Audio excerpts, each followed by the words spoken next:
నిన్న చాకలి ఐలమ్మ వర్ధంతి సందర్భంగా సీఎం రేవంత్ రెడ్డి గారు రెండు రకాల ఒక ప్రకటనలు చేయడం జరిగింది.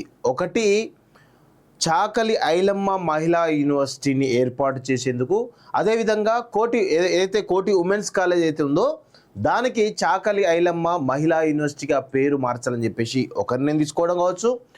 లేదంటే చాకలి ఐలమ్మ ముని మనవరాలు ఎవరైతే ఉన్నారో, చాకలి శృతి ఐలమ్మ ఎవరైతే ఉన్నారో ఆమెకు మహిళా కమిషన్ మెంబర్గా అవకాశం కల్పించడం కూడా నిన్న సీఎం రేవంత్ రెడ్డి గారు ప్రకటన చేయడం జరిగింది.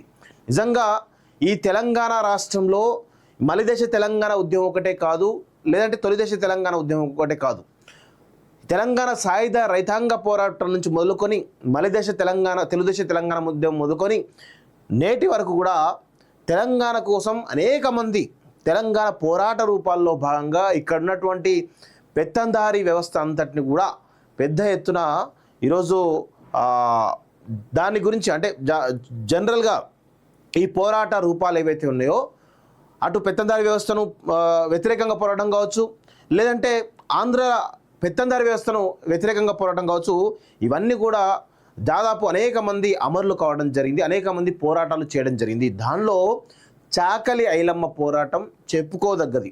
తొలి దశ అంటే తెలంగాణ రైతాంగ సాయుధ పోరాటంలో భాగంగా ఆనాడు ఎవరైతే దేశ్ముఖులు కావచ్చు, లేదంటే పెత్తందారి వ్యవస్థ ఎవరైతే దొరలు ఎవరైతే ఉన్నారో వాళ్ళు చేస్తున్నటువంటి అరాచకాలకు వ్యతిరేకంగా ఆనాడే ఈ పురుషాధిక్య సమాజాన్ని ఎదుర్కొని ఆనాడే చాకలి ఐలమ్మ అనేకమైనటువంటి పోరాటాలు చేసి నేటి సమాజానికి ఒక ఆదర్శ మూర్తిగా నిలబడ్డది. అంటే దానికి కారణం ఆనాడు ఆమె చేసినటువంటి పోరాటమే.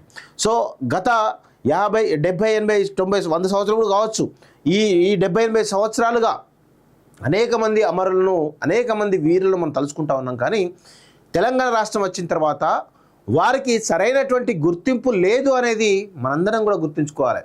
కేసీఆర్ తెలంగాణ సెంటిమెంట్ పేరిట తెలంగాణ రాష్ట్రమే ధ్యేయంగా పనిచేసి చెప్పుకున్నటువంటి కేసీఆర్ కనీసం గత 10 ఏళ్ళలో ఒక్కసారి చాకలి ఐలమ్మకు నివాళి అర్పించిన దాఖలాలు లేవు, చాకలి ఐలమ్మను వారి పోరాటాలను గుర్తించినటువంటి దాఖలాలు లేవు.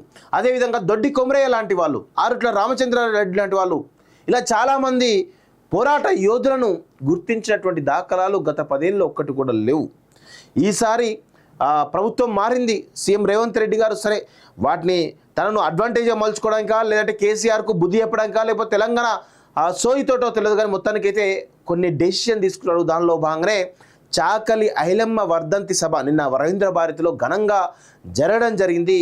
దానిలో ఇమీడియట్గా 2 డెసిషన్స్, కంచైలయ్య గారేమో ఏదైతే కోటి ఉమెన్స్ కాలేజీకి చాకలి ఐలమ్మ మహిళా యూనివర్సిటీని పెట్టాలని చెప్పేసి ఒక డిమాండ్ చెప్పడంతో ఇమీడియట్గా స్పందించినటువంటి రేవంత్ రెడ్డి గారు తన ప్రసంగంలో ఆమె పేరిట చాకలి ఐలమ్మ మహిళా యూనివర్సిటీ పేరిట ఒక యూనివర్సిటీ కోటి ఉమెన్స్ కాలేజీ ఆ యూనివర్సిటీగా ఏర్పాటు చేసి ఇంకా పెద్ద ఎత్తున ఆ యూనివర్సిటీని డెవలప్ చేయడానికి కూడా నిర్ణయం తీసుకోవాలని చెప్పేసి కూడా రేవంత్ రెడ్డి గారు అనౌన్స్ చేయడం జరిగింది. మేబీ 1 or 2 months కావచ్చు, లేకపోతే 1 month లోపలనే ఈ యొక్క కోటి ఉమెన్స్ కాలేజీకి చాకలి ఐలమ్మ మహిళా యూనివర్సిటీ పేరు మార్చడం మాత్రం చాలా ఖాయంగా కనిపిస్తోంది. అదేవిధంగా ఆ వర్ధంతి సభకు చూడడానికి అదేవిధంగా ప్రభుత్వం నుంచి ఆహ్వానం వచ్చినటువంటి మేరకి ఆ కుటుంబంలో ఉన్నటువంటి ఎవరైతే వారసులు వాళ్ళందరూ కూడా అక్కడికి రావడం జరిగింది. ఆమెతోటి ఎవరైతే అమ్మాయి ముని మనవరాలు ఉందో, చాకలి ఐలమ్మ శృతి అనే ముని మనవరాలు ఎవరైతున్నారో ఆమెతోటి 1 నిమిషం మాట్లాడించిన తర్వాత సీఎం రేవంత్ రెడ్డి తన ప్రసంగంలో భాగంగా ఇమీడియట్గా ఆమెను మహిళా కమిషన్ మెంబర్గా నియమించడం జరిగింది. మేబీ రేపు ఎల్లుండో ఈ 1 week లోపలనే ఆమెకు ఉత్తర్వులు జారీ చేయడం కూడా జరిగేటువంటి అవకాశాలు ఉన్నాయి. అంటే ఇట్లా ఆ పోరాటాలు చేసి త్యాగాలు చేసినటువంటి ఆ కుటుంబాలకు ఈ విధమైనటువంటి గౌరవం ఇస్తే నిజంగా తెలంగాణ రాష్ట్ర సాధనకు ఒక గుర్తింపు ఉంటుంది. ఎప్పుడైతే మనం తెలంగాణ రాష్ట్ర సాధన అనేక మంది అమరులు త్యాగాలు చేసినటువంటి సందర్భంలో అమరులను గుర్తించకపోవడం వల్ల మనం చేసినటువంటి ఇన్ని పోరాటాలు కూడా విలువ లేకుండా పోతుంది. సో గత 10 సంవత్సరాల్లో తెలంగాణ సోయి ఉన్నటువంటి కేసీఆర్ ఏనాడు కూడా ఇలాంటి ఒక డెసిషన్స్ తీసుకోలేదు. కేవలం కేసీఆర్ తన కుటుంబం ఎవరైతే ఉన్నారో ఆ కుటుంబం రాజకీయ ప్రయోజనాల కోసం అదేవిధంగా ఆర్థిక ప్రయోజనాల కోసం, అదేవిధంగా నియంత పోకడల కోసం ఎవరు కూడా ప్రశ్నించొద్దు అనేటువంటి దృక్పథంతో, నియంత పోకడలతోటి కేసీఆర్ గత 10 ఏళ్ళు ఒక నిరంకుశమైనటువంటి నికృష్టమైనటువంటి పాలన చేసిండు అనేది అందరికి కూడా తెలుస్తూ ఉంది. కానీ ఆ యొక్క నికృష్ట నియంత పాలనను కూలదోసినటువంటి ఈ తెలంగాణ సమాజం వైపు నిలబడాలని రేవంత్ రెడ్డి గారు మరి తన రాజకీయ బెనిఫిట్స్ ఉండొచ్చుగాక, కానీ ఇలాంటి డెసిషన్స్ తీసుకోవడం ఖచ్చితంగా తెలంగాణ సమాజం అంతా కూడా రేవంత్ రెడ్డి గారిని ఈ విషయంలో అప్రిషియేట్ చేయాలి. ఒక చాకలి కులానికి చెందినటువంటి, బడుగు బలహీన వర్గాలకు చెందినటువంటి ఆ కులానికి సంబంధించినటువంటి ఒక పోరాట యోధురాలను గుర్తించడం అంటే, ఆ కులాన్ని గుర్తించడమే బడుగు బలహీన వర్గాల యొక్క వారి యొక్క పోరాట రూపాలను కూడా గుర్తించగలిగినట్టే అని చెప్పేసి నా యొక్క అభిప్రాయం. ఇలా రేవంత్ రెడ్డి గారు ఇంకొక సూచన ఏంటంటే, కేవలం చాకలి ఐలమ్మను మాత్రమే కాదు, ఇక్కడ ఉన్నటువంటి దొడ్డి కొమరయ్యను కావచ్చు, లేదంటే ఆరుట్ల రామచంద్రరెడ్డి కావచ్చు, ఇలా చాలామంది వ్యక్తులు కూడా ఉన్నారు, వాళ్ళను కూడా గుర్తించండి.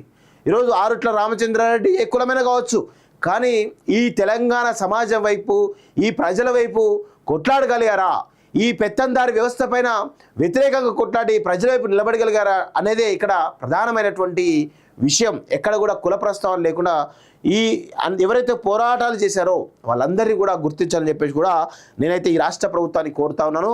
ఆ దిశగా మీ ప్రయత్నం ఉంటుందనే అభిప్రాయం అయితే నేనైతే అనుకుంటాను. ఒకసారి సీఎం రేవంత్ రెడ్డి గారు నిన్న ఏం మాట్లాడారో ఒకసారి మీకు చూపించే ప్రయత్నం చేస్తాం మిత్రులారా. నిజంగా చాలా అద్భుతమైనటువంటి ప్రయత్నం అని చెప్పేసి నేనైతే అప్రిషియేట్ చేస్తా.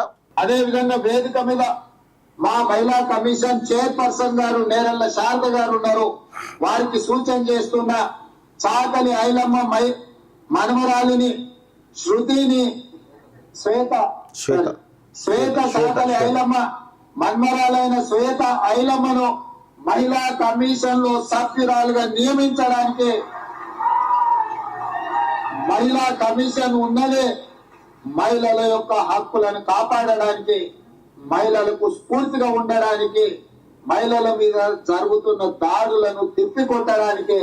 అందుకే ఈరోజు మహిళా కమిషన్ చైర్పర్సన్ నేరళ్ళ శారద గారికి నేను సూచన చేస్తున్నా, ప్రభుత్వం తొందరలోనే నియామక పత్రాలు విధి విధానాల పరంగా విడుదల చేస్తుంది.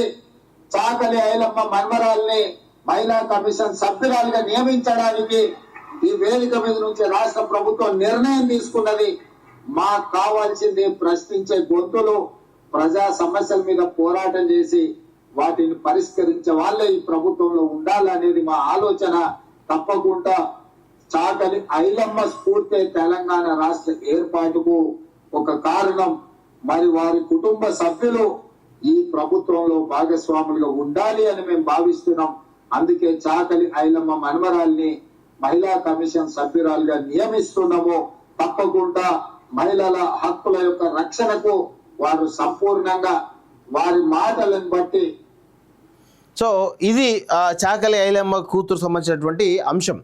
ఇది ఎందుకు చెప్పాలి అంటే ఈ తరం ప్రజలకి, ఈ తరం యువతరానికి చాకలి ఐలమ్మ పోరాటాల గురించి తెలియకపోవచ్చు, కానీ ఒక్కసారి ఆమె పోరాటం ఏంటి అనేది అందరూ కూడా తెలుసుకోవాల్సిన అవసరం ఉంది. ఎందుకంటే తెలంగాణ రాష్ట్రంలో మనం స్వేచ్ఛగా తిరుగుతున్నాం, స్వేచ్ఛగా మాట్లాడుతున్నాం, తెలంగాణ ప్రజలుగా మనం గొప్పగా చెప్పుకున్నాం అంటే చాకలి ఐలమ్మ లాంటి వాళ్ళ పోరాటం ఖచ్చితంగా ఉంటుంది. ఆ పోరాట యోధులను మనందరం కూడా తెలంగాణ సమాజం గుర్తించుకోవాల్సినటువంటి అవసరం ఉంటుంది అనేది గుర్తుపెట్టుకోవాలి. ఎందుకంటే ఆనాడు పెత్తందారి వ్యవస్థ పైన పోరాడినటువంటి యోధులకు మనందరం కూడా వినమ్రంగా నమస్కరించాల్సినటువంటి అవసరం అయితే ఉంది మిత్రులారా.